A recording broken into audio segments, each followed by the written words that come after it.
வணக்கம். Adventures India வழங்கும் முதலீடு பணமனலாம் வாங்க. இன்றைய நிகழ்ச்சிக்கு நம் அரங்கத்திற்கு வந்திருப்பவர் அட்வென்ச்சர்ஸ் இந்தியாவின் சர்வீசஸ் லிமிடெட் இயக்குநர் திரு அரவிந்த் அவர்கள்.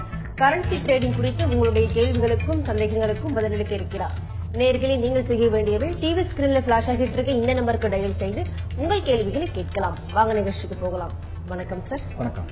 லாஸ்ட் வீக்கோட கரன்சி மூவ்மெண்ட் எப்படி இருந்தது சார்? ஓகே, போன வாரம் நம்ம புயல் அறிவிப்பு மாதிரி நிறைய ஈவென்ட்ஸ் இருக்கு, நிறைய சேஞ்சஸ் வரும் அப்படின்னு பயங்கர ஒரு எதிர்பார்ப்போட இருந்த வாரம்.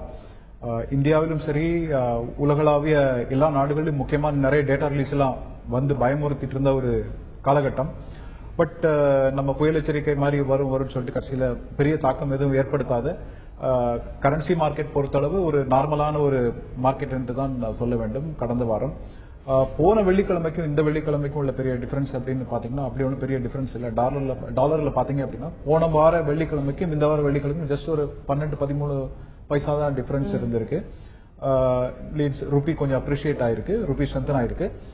யூரோ பவுண்ட் என்னும் அதே மாதிரி தான், ஒன்னும் பெரிய டிஃபரன்ஸ் இல்ல. யூரோ பாத்தீங்கன்னா கிட்டத்தட்ட ஒரு 57 பைசா இறங்கிருக்கு. 85.53 இருந்து 84.96 என்ற லெவலுக்கு இறங்கிருக்கு. பவுண்டும் என்னும் அதே மாதிரி தான். பவுண்ட் ஜஸ்ட் 15 பைசா தான் இன்க்ரீஸ் ஆயிருக்கு, மேல போயிருக்கு.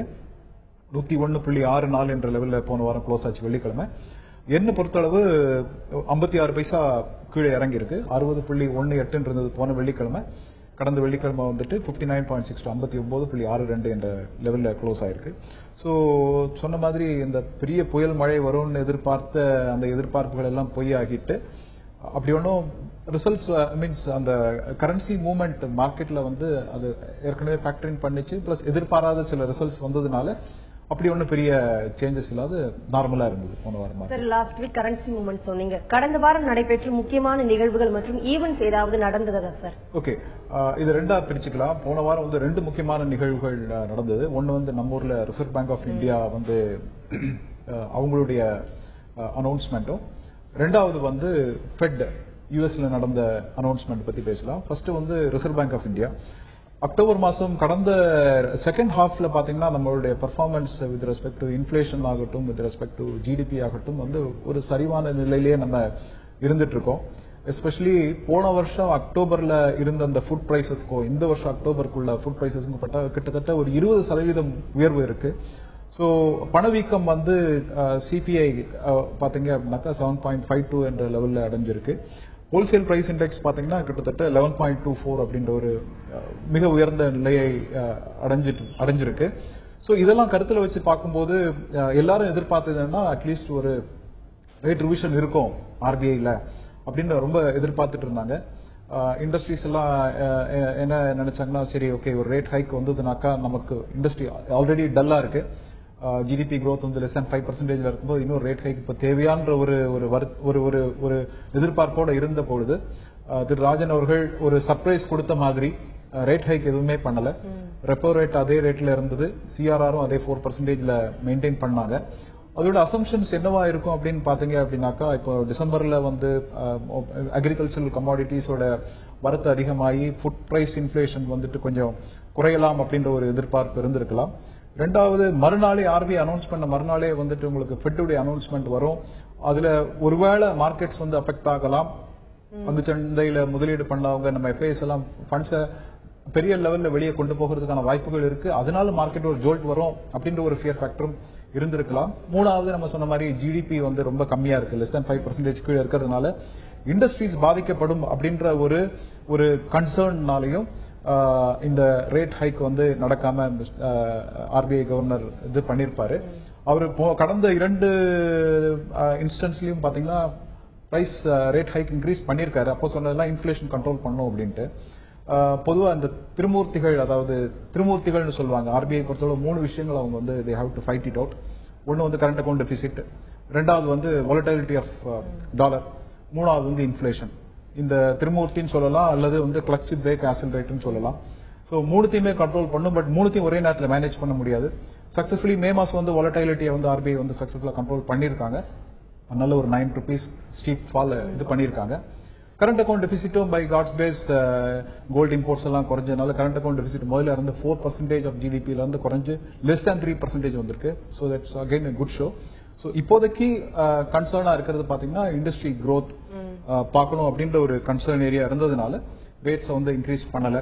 ஸோ அது வந்து ஒரு நல்ல ஒரு வரவேற்பா இருந்துச்சு. பங்கு சந்தைகள்லாம் வந்து நல்ல ஒரு பாசிட்டிவ் மூவ்மெண்ட் இருந்தது அந்த அனௌன்ஸ்மெண்ட்டுக்கு அப்புறமா. பட் ஆஸ் யூஷுவல் கரன்சியில் அப்படி ஒன்றும் பெரிய மூவ்மெண்ட் இல்ல.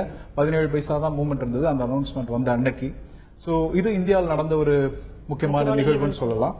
அமெரிக்காவை பொறுத்தளவு 2008 இந்த நிதிநிலை நெருக்கடிக்கு அப்புறமா அங்க மக்களுக்கு வந்து அந்த ஸ்பெண்டிங் எல்லாம் இன்க்ரீஸ் பண்ணணும், பொருளாதாரத்தை ஊக்குவிக்கணும் அப்படின்றதுக்காக குவான்டிடேட்டிவ் ஈசிங் அப்படின்ற முறையை கொண்டு வந்தாங்க. அதுபடி என்னன்னா கவர்மெண்ட் வந்து பாண்ட்ஸ் வந்து பர்ச்சேஸ் பண்றாங்க பொதுமக்கள்கிட்ட இருந்து. கிட்டத்தட்ட வட்டியில்லா கடன் மாதிரி ஒரு மாதத்திற்கு $8,500 கோடி விகிதத்துக்கு பாண்ட்ஸ் வந்து பொதுமக்கள் பப்ளிக்ல இருந்து வாங்கி கேஷ் இன்ஃபியூஸ் பண்ற மாதிரி, பண புழக்கத்தை இன்க்ரீஸ் பண்ற மாதிரி ஒரு ஏற்பாடு நடந்தது. குவான்டிட்டி ஈசிங் 1 முடிஞ்சு 2 முடிஞ்சு 3 வந்து கடந்த 15 மாதங்களுக்கு முன்னால் ஆரம்பிக்கப்பட்டது.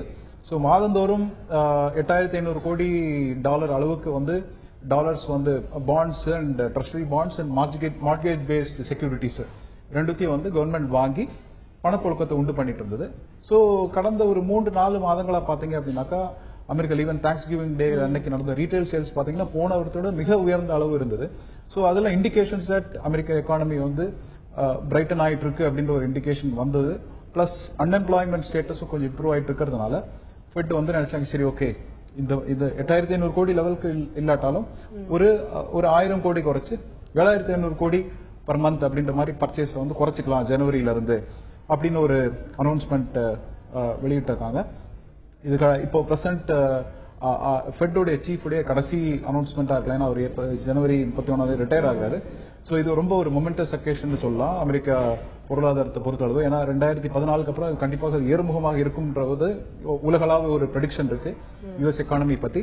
பிளஸ் இன்ட்ரெஸ்ட் ரேட்டையும் வந்து ஒரு சப் 0% ஒரு 0.5% அந்த மாதிரி ரொம்ப லோ ரேட்லயே வைக்கலாம் அப்படின்ற மாதிரியும் பிளான்ஸ் இருக்கு.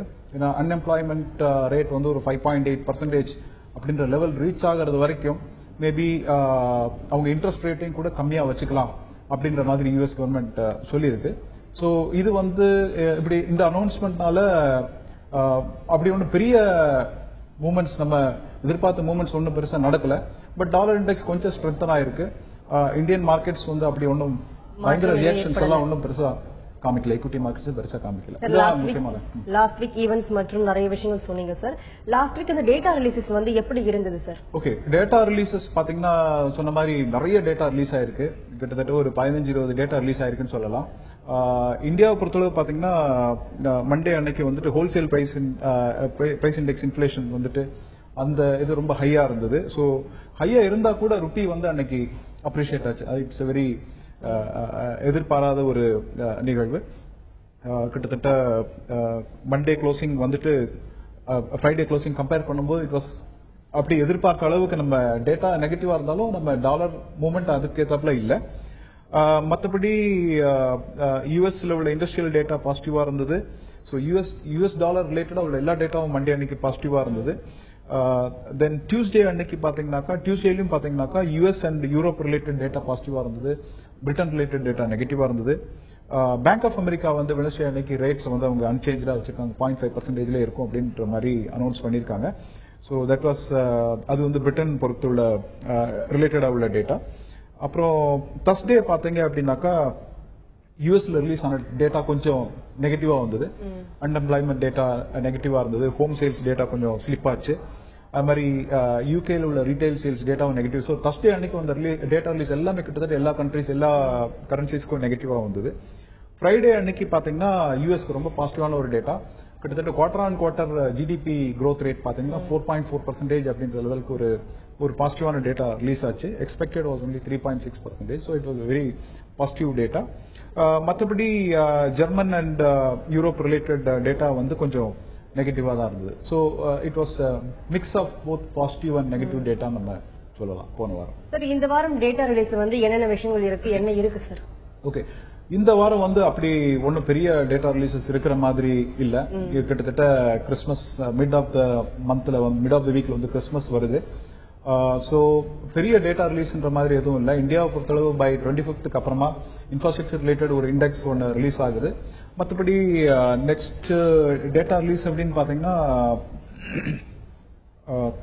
2-3 பேசிக் டேட்டா கன்சூமர் ஸ்பெண்டிங் அது ரிலேட்டடா உள்ள டேட்டா ரிலீசஸ் தான் வர மாதிரி இருக்கு. ஸோ இந்த வாரம் ஒரு அமைதியான வாரமா இருக்கும். ஈவன் வாலடைலிட்டி இண்டெக்ஸ் கூட ரொம்ப குறைஞ்சிருக்கு. ஸோ ஈக்விட்டி மார்க்கெட்ஸ்லயும் கூட அதிகமான ஒரு ஆரவாரம் இல்லாத ஒரு அமைதியான ஒரு மார்க்கெட்டா இருக்கலாம் அப்படின்னு நம்ம எதிர்பார்க்கலாம். தொடர்ந்து பேசலாம் சார். கோவையில இருந்து ஒரு நேர் லைன்ல இருக்காங்க. வணக்கம் மணிகண்டன். வணக்கங்க. பேசலாம் மணிகண்டன் சார். வணக்கம். வணக்கம் சார். சார் ஆக்சுவலி இப்ப ஆர்பிஐ அன்னைக்கு போன வாரம் மீட்டிங் நடத்தினாங்க சார். அப்ப ரியாக்ஷன் கரன்சில ஜஸ்ட் அந்த நீங்க சொன்ன மாதிரி ஒரு 17% ஆச்சு. அப்ப அந்த டேட்டாஸ்ல வரும்போது அது அந்த 1 மணி நேரத்துக்கு மட்டும்தான் ஒர்க் அவுட் ஆகுங்களா, ஏன் ஃபியூச்சர் இன்னும் ஸ்ட்ரென்தன் ஆகலைங்க? அது மட்டும் கொஞ்சம் உங்க கேள்வி என்ன? டேட்டா உங்க கேள்வி என்னன்னு கொஞ்சம் தெளிவா சத்தமா கேளுங்க. அதாவது ஆர்பிஐ அன்னைக்கு இது பண்ணாங்க. ஆமா ஆமாங்க. அப்போ அந்த ரியாக்ஷன் ஒரு 1 hour மட்டும்தான் இருந்துச்சு. அது ஏன் மறுபடியும் ஸ்ட்ரென்தன் ஆகலை? அப்பவே அது ரிவர்ஸ் ஆயிடுச்சு. அப்ப அந்த இது அந்த ஒரு 1 மணி நேரம் 2 மணி நேரத்துக்கு எஃபெக்டிவா இருக்குமான்னு இல்ல. ஆக்சுவலி பாத்தீங்கன்னா அது 2 ஃபேக்டர்ஸ் அதுல இன்வால்வ் ஆயிருக்கு. வெறுமனே ஆர்பிஐ உடைய அனௌன்ஸ்மெண்ட் மட்டும் இருந்தது அப்படின்னாக்கா அந்த டேட்டா மோர் ப்ரொனவுன்ஸ் ஆயிருக்கும். பட் ஃபார்ச்சுனேட்லி ஆர் அன்பார்ச்சுனேட்லி மறுநாள் ஃபெட்டுடைய ஒரு அனௌன்ஸ்மெண்ட்டும் இருக்குன்றதுனால ஸோ கிட்டத்தட்ட ரெண்டு ப்ரெடிக்ஷன்ஸுமே ஒரு மாதிரி ஈக்குவலைஸ் ஆகி போச்சு. யாரும் எதிர்பாராத ஒரு டெவலப்மெண்ட் தான் ஆர்பிஐ உடைய அனௌன்ஸ்மெண்ட். கிட்டத்தட்ட 80 to 90% of the respondents survey respondents RBI rate hike இருக்கும் அப்படின்னு தான் நினைச்சிட்டு இருந்தாங்க. யாருமே நெகட்டிவா இருக்கும்னு எதிர்பார்க்கல. மீன்ஸ் ரேட் ஹைக் இருக்காதுன்னு எதிர்பார்க்கல. ஸோ மார்க்கெட் ஏற்கனவே இதை ஃபேக்டரிங் பண்ணி வச்சிருந்திருக்கு. எப்படியும் ரேட் ஹைக் இருக்கும் அப்படின்ற ஒரு ஃபேக்டரிங் பண்ணி வச்சிருக்கிறதுனால அதை ரியாக்ட் பண்றதுக்கான டைம் கிடைக்காது போச்சு. பிளஸ் நெக்ஸ்ட் டே ஃபெட்டுடைய அனௌன்ஸ்மெண்ட் வருது அப்படின்றதுனால அந்த பேனிக் சிச்சுவேஷன் இருந்துட்டு இருந்ததுனால இது ஒரு மாதிரி நீக்கு போக்கா நடந்துச்சு. இந்த டேட்டா ரிலீஸ் உடைய இம்பாக்ட் நமக்கு ஃபுல்லா ஃபீல் பண்ண முடியல. திஸ் வீக் கரன்சி மூவ்மெண்ட் எப்படி இருக்கும் சார்? ஓகே, இடைவெளிக்கு தான் சொன்ன மாதிரி இந்த வாரம் பெரிய ஈவெண்ட்ஸ் எதுவும் இல்ல. மெயினா இந்தியாவில் உள்ள எஃப்ஐஐஸ் ஓட இன்ஃப்ளோஸ் அண்ட் அவுட்ஃப்ளோஸ் பொறுத்து டாலருடைய மூவ்மெண்ட் நம்ம கணிக்கலாம். போன வாரம் பாத்தீங்க அப்படின்னாக்கா குவான்டிடேட்டிவ் ஈசிங் அனௌன்ஸ் ஆன உடனே நிறைய எஃப்ஐஐஸ் அவுட்ஃப்ளோ இருக்கும் அப்படின்ற ஒரு ஆன்டிசிபேட்டிவ் ஃபியர் இருந்தது. பட் பாத்தீங்க அப்படின்னாக்கா தர்ஸ்டே கொஞ்சம் ஜோல்ட் இருந்து ஃப்ரைடே எல்லாம் பாத்தீங்கன்னா நிறைய கிட்டத்தட்ட 2600 கோடிக்கு ஃபண்ட்ஸ் உள்ள வந்திருக்கு. ஸோ இதுல இருந்து என்ன தெரியுது அப்படின்னாக்கா குவான்டிடேட்டிவ் ஈசிங் டாப்பரிங் இது அனௌன்ஸ் பண்ணினால் கூட இந்தியா மாதிரி டெவலப்ட் கண்ட்ரீஸ்க்குள்ள ஃபண்ட் ஃப்ளோஸ் ஸ்டாப் ஆகல அப்படின்ற மாதிரியும் இந்தியா மாதிரி மார்க்கெட் மேல கொஞ்சம் ஒரு புல்லிஷ் வியூ இருக்குன்ற மாதிரி கூட நம்ம மார்க்கெட் அப்படி கூட எடுத்துக்கலாம். ஸோ இந்த வாரத்துடைய சிச்சுவேஷன்ஸ் பாத்தீங்க அப்படின்னா பெருசா டேட்டா ரிலீஸ் எதுவும் இல்லை அப்படின்றதுனால பியூர்லி எஃப்ஐஐஸோட இன்ஃப்ளோஸ் ஈக்விட்டி அண்ட் டெட் மார்க்கெட்ல எவ்வளவு இன்வெஸ்ட் பண்றாங்கன்றது பொறுத்து அமையும். அக்டோபர் நவம்பர் வரைக்கும் கூட பாத்தீங்கன்னா டெட் மார்க்கெட்ல இருந்து நிறைய வெளியே பணம் கொண்டு போனாங்க. நம்ம இந்தியன் மார்க்கெட்ல இருந்து எஃப்ஐஐஸ் டெட் செக்மெண்ட் வெளியே போச்சு. பட் நவம்பர் அண்ட் டிசம்பருக்கு அப்புறம் பாத்தீங்கன்னா டெட் மார்க்கெட்டுக்குள்ளார ஃபண்ட்ஸ் கொஞ்சம் உள்ள வர ஆரம்பிச்சிருக்கு. ஈக்விட்டி மார்க்கெட்ஸ்லயும் கடந்த ஒரு வாரத்தில் கிட்டத்தட்ட $1 பில்லியன் அளவுக்கு இன்ஃப்ளோஸ் வந்திருக்கு நெட்டா. ஸோ இதை வச்சு நம்ம இந்த வாரம் ப்ரெடிக்ட் பண்ணலாம். பட் டேட்டா ரிலீஸ் அப்படி ஒன்றும் பெருசா இந்த வாரம் இல்ல. இன்டர்நேஷனல் மார்க்கெட் எப்படி ரெஸ்பாண்ட் பண்ணும் அப்படின்னு பாத்தீங்கன்னா குவான்டிடேட்டிவ் யூசிங்னால மேபி டாலர் இண்டெக்ஸ் கொஞ்சம் ஸ்ட்ரென்தன் ஆகும். பொதுவா இயர் அண்ட் அவங்களுக்கு டிசம்பர் இயர் அண்ட்ன்றதுனால கொஞ்சம் பொதுவாகவே டாலர் ஸ்ட்ராங்கா இருக்கக்கூடிய ஒரு சிச்சுவேஷன். டேட்டா ரிலீசஸ் எதுவும் இல்லாததுனால இந்த வாரம் இட் பி ஒரு நார்மலான போன வாரம் மாதிரி ஒரு நார்மலான ஒரு வாரமாக இருக்கலாம் என்று நம்ம எதிர்பார்க்கலாம். எல்லாரும் ஒரு ஹாலிடே மூட்ல இருக்காங்க. பட் ஓவராலா இந்த வாரம் கரன்சி மூவ்மெண்ட்ஸ் எப்படி இருக்கும் அப்படின்னு பாத்தீங்க அப்படின்னாக்கா டாலர் கொஞ்சம் ஸ்லைட்லி ஒரு ஏர்முகமாக இருக்கிறதுக்கான ஒரு வாய்ப்பு இருக்கு. டாலர் யூரோ பவுண்ட் என் கொஞ்சம் இறங்குமுகமாக இருக்கும். ஒன் ஆஃப் த ரீசன் பாத்தீங்கன்னா டாலர் இண்டெக்ஸ் ஸ்ட்ரென்தனால மற்ற கரன்சிஸ் கீழே இறங்குது. பட் பிரிட்டன் டேட்டா கூட 1-2 டேட்டா கொஞ்சம் நெகட்டிவா வந்திருக்கு. பிளஸ் நல்ல ஒரு மேல போனதுனால ஒரு கரெக்ஷன் வர்றதுக்காக ஒரு செல் பொசிஷன் வர்றதுக்கான ஒரு வாய்ப்புகளும் இருக்கு பவுண்டை பொறுத்தளவு. இன்னும் இப்போ செல் மோடுக்கு வந்திருக்கு. ஸோ இந்த வாரம் டாலர் கிட்டத்தட்ட ஒரு இன்ட்ராடேல நம்ம பை பொசிஷன் வச்சு ட்ரேட் பண்ணலாம். யூரோ பவுண்டியன் அன்னன்னைக்கு பொசிஷன் பார்த்துட்டு செல் ட்ரெண்ட்ல இருக்கான்னு பார்த்துட்டு நம்ம ட்ரேட் பண்ணலாம். தொடர்ந்து பேசலாம் சார். நெக்ஸ்ட் காலர் லைன்ல இருக்காங்க. வணக்கம் மீரான். சார் வணக்கம் சார். சொல்லுங்க, உங்க கேள்வி என்னன்னு கொஞ்சம் சத்தமா கேளுங்க. சார் நீங்க இன்ட்ராடே பத்தி சொன்னீங்க. எனக்கு இன்ட்ரா அவர் இல்லாட்டி இன்ட்ரா ஹாஃப் அன் அவர் இந்த ஹாஃப் அன் அவர் 1 ஹவர்க்குள்ள அந்த டெக்னிக்கல் இண்டிகேட்டர்ஸ் இருக்குல்ல சார், அது என்ன இண்டிகேட்டர்ஸ் யூஸ் பண்ணும் கரன்சி ட்ரேடிங்க்கு நீங்க சொன்னீங்கன்னா ஹெல்ப்ஃபுல்லா இருக்கும். ஓகே சார், நீங்க இந்த கொஸ்டின் 2 விதமா ஆன்சர் பண்ணலாம். ஒன்னு ஃபர்ஸ்ட் நீங்க நம்ம அட்வென்ச்சர்ஸ் இந்தியாவோட கஸ்டமரா எக்ஸிஸ்டிங் கஸ்டமரா இருந்தீங்க அப்படின்னாக்கா நாங்களே உங்களுக்கு கால்ஸ் கொடுக்குறோம். எங்களுடைய கால்ஸ் பாத்தீங்க அப்படின்னாக்கா இன்ட்ராடே கால்ஸ் இருக்கு. இப்போ மொமெண்டம் கால்ஸ் மாதிரியும் கொடுக்கலான்னு பிளான் இருக்கு. பொசிஷன் கால்ஸ் கொடுக்குறோம். 3 டிஃபரெண்ட் டைப் ஆஃப் கால்ஸ் இருக்கு.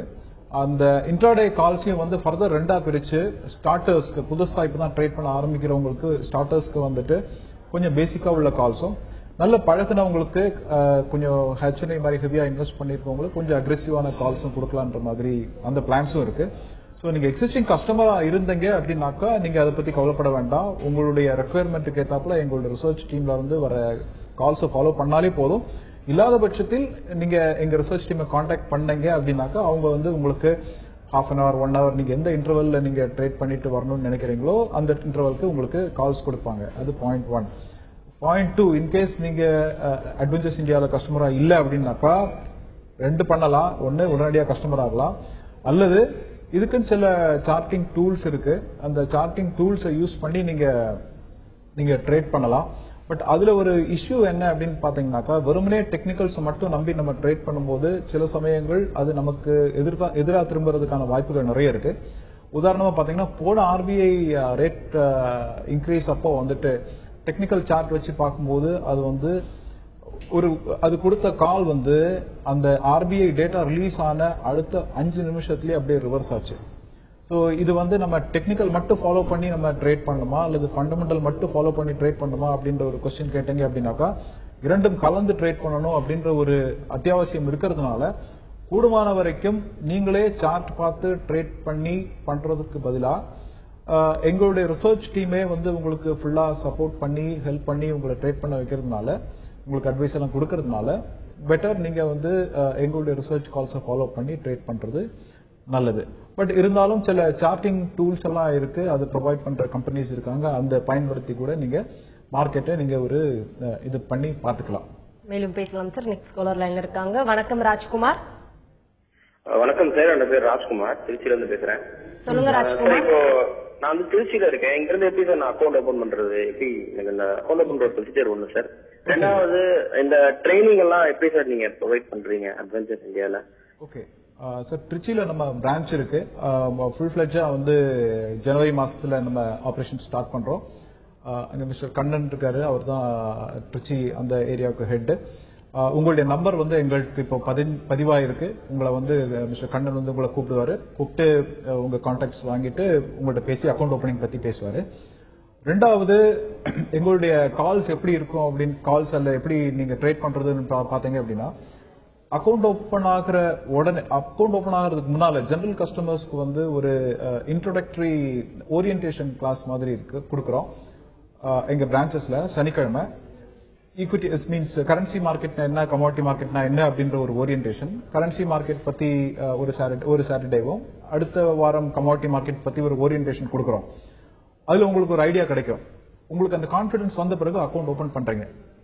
சரி, அக்கௌண்ட் ஓபன் பண்ண பிறகு அந்த ட்ரேடிங் சாஃப்ட்வேர் எப்படி யூஸ் பண்றது, உங்களுக்கு கொடுக்கப்பட்ட அந்த டெர்மினல் ட்ரேடிங் டெர்மினல் எப்படி யூஸ் பண்ணி ட்ரேட் பண்றதுன்ற பற்றிய வகுப்புகள் நாங்க உங்களுக்கு அக்கௌண்ட் ஓபன் பண்ண பிறகு ஒரு நார்மலா ஒரு வீக் டே மார்க்கெட் லைவா இருக்கிற ஒரு நாள், பொதுவா சென்னை பொறுத்தளவு பாத்தீங்கன்னாக்கா புதன்கிழமை அன்னைக்கு சாயங்காலம் 4 to 5 மணி வரைக்கும் இந்த மாதிரி live demo classes means account open பண்ண எப்படி அந்த டெர்மினல் ட்ரேட் பண்றது சொல்லி தரோம். பிளஸ் இதே மாதிரி திருச்சியில நீங்க அக்கௌண்ட் ஓபன் பண்ண பிறகு ஜனவரி மாசம் உங்களுக்கு திருச்சி பிரான்ச்ல போனீங்கன்னா உங்களுக்கு அந்த எப்படி டெர்மினல் யூஸ் பண்றது அப்படின்றது ஃபுல்லா சொல்லி கொடுப்பாங்க. ரிசர்ச் கால்ஸ் பொறுத்தவரை நீங்க எதுவும் கவலைப்பட வேண்டாம். எங்களுக்கு வந்து டெடிகேட்டட் ரிசர்ச் டீம் இருக்கு. இன்னைக்கு வந்து ஸ்ரீதர் சார் வந்திருக்கணும். அவர் வந்து is very very senior expert in forex market. அவர் நம்ம இதுல இருக்காரு, கன்சல்டிங் போர்டில் இருக்காரு. ஸோ கிட்டத்தட்ட 20 வருஷ அனுபவம் ஃபாரெக்ஸ் மார்க்கெட்ல அனுபவம் உள்ள ஒரு எக்ஸ்பர்ட் அவர். ஸோ அவர் வந்து நாங்க கொடுக்குற கால்ஸ் வந்து வெறுமனே ஒரு சார்ட்டை பார்த்துட்டு ஒரு பை செல் வந்துருச்சு அதனால கால் கொடு அப்படின்ற மாதிரி அல்லாது, அவர் வெட் பண்ணி அவர் வந்து ஓகே இது பண்ணலாம் அப்படின்ற மாதிரி ஒரு என்டார்ஸ் பண்ண பிறகுதான் அந்த கால்ஸ் வந்து நாங்க மார்க்கெட்டுக்கு தரோம். ஸோ இது வெறுமனே ஒரு சார்ட்ல போட்டு இன்புட் டேட்டா அவுட்புட் டேட்டான்ற மாதிரி எடுக்காது. ஒரு ப்ராப்பரா வெட் பண்ணி ஃபண்டமெண்டல் அனாலிசிஸ் டெக்னிக்கல் அனாலிசிஸ் ரெண்டும் சேர்த்து பார்த்து உங்களுடைய ரிஸ்க் அப்பிடைட் பார்த்து இந்த கால்ஸ் கொடுக்கறதுனால உங்களுக்கு எந்த இஷ்யூஸும் வராது. பிளஸ் எங்க திருச்சி பிரான்ச்லயே கண்ணனும் அந்த டெக்னிக்கல் அனாலிசிஸ்லாம் இஸ் அன் எக்ஸ்பர்ட்ன்றதுனால உங்களுக்கு ஏதாவது ஆஃப் ஹேண்ட் டவுட் இருந்தா கூட திருச்சியிலே தீர்த்து வைக்கிற அளவுக்கு we are fully equipped, sir. Sir, ஒரு நேயர் கேட்டாரு இன்ட்ராடே கால்ஸ் வந்து எப்படி ப்ரொவைட் பண்ணுவீங்க கேட்டாங்க. இந்த இன்ட்ராடே கால்ஸ் சொல்லும் போது ஏதாவது லெவல்ஸ் இருக்கா சார்? அதுக்குன்னு லெவல்ஸ் ஏதாவது இருக்கா? பொதுவா இன்னைக்குள்ள ஸ்பெசிபிக்கா கேக்குறீங்களா? ஓகே, இன்னைக்குள்ள இன்ட்ராடே கால்ஸ் அப்படின்னு பாத்தீங்க அப்படின்னாக்கா டாலர் வந்து இன்னைக்கு ஓபன் ஆனது வந்து 62.19 அப்படின்ற லெவல்ல ஓபன் ஆச்சு. 62.03 அப்படின்ற லெவல் ரீச் பண்ற பட்சத்தில் நம்ம செல் பண்ணலாம். ஸ்டாப் லாஸ் வந்து அந்த காலையில் உள்ள அந்த 15 மினிட்ஸ் 20 மினிட்ஸ் ஹை 62.20 வந்து ஸ்டாப் லாஸா வச்சுட்டு நம்ம ட்ரேட் பண்ணலாம். ஒரு 15 இருந்து 20 பைசா லாபம் நம்ம எதிர்பார்க்கலாம் இன்னைக்கு டாலர்ல. யூரோ பொறுத்தளவு பாத்தீங்கன்னா அட்வென்ச்சர்ஸ் இந்தியாவோட கால் என்னன்னா, இன்னைக்கு மார்க்கெட் ஓப்பனிங் வந்து 84-89ல ஓபன் ஆச்சு. ஒரு ஃபர்ஸ்ட் 15-20 மினிட்ஸ் அப்படி மூவ்மெண்ட் இல்ல, அப்படியே அதே லெவல்ல தான் ஒரு பைசா தான் மூவ்மெண்ட் இருந்தது. பட் 84-80 84-80 அப்படின்ற லெவல்ல யூரோ தொடும்பொழுது நீங்க இன்ட்ராடே கால் செல் பண்ணிக்கலாம். ஸ்டாப் லாஸ் வந்து 85 ரூபாய் வந்து ஸ்டாப் லாஸா வச்சுட்டு ஒரு 20 பைசா ப்ராஃபிட், 20ல இருந்து 25 பைசா ப்ராஃபிட் எதிர்பார்க்கலாம்.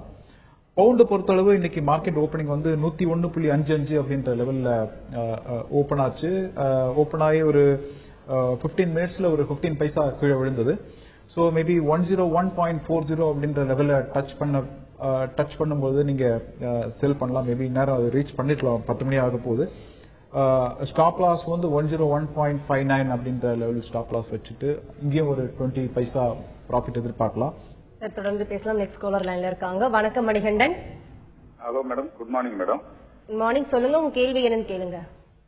சார் வணக்கம் சார். வணக்கம் சார், சென்னையில இருந்து மணிகண்டன் பேசுறேன் சார். சொல்லுங்க சார். சார் எனக்கு ஒரு 3 கேள்வி இருக்கு. சொல்லுங்க சார். நான் இப்போ தனியார் நேரத்துல இருந்து நான் ஒர்க் பண்ணிட்டு இருக்கேன். ஓகே, சரிங்களா? என்னால இது பண்ண முடியுமா? இதுக்கான முதலீடு எவ்வளவு பண்ணணும்? ஓகே, இப்போ மார்க்கெட் நிலவரம் எப்படி இருக்கு அதை பத்தி எனக்கு கொஞ்சம் சொல்ல முடியுங்களா?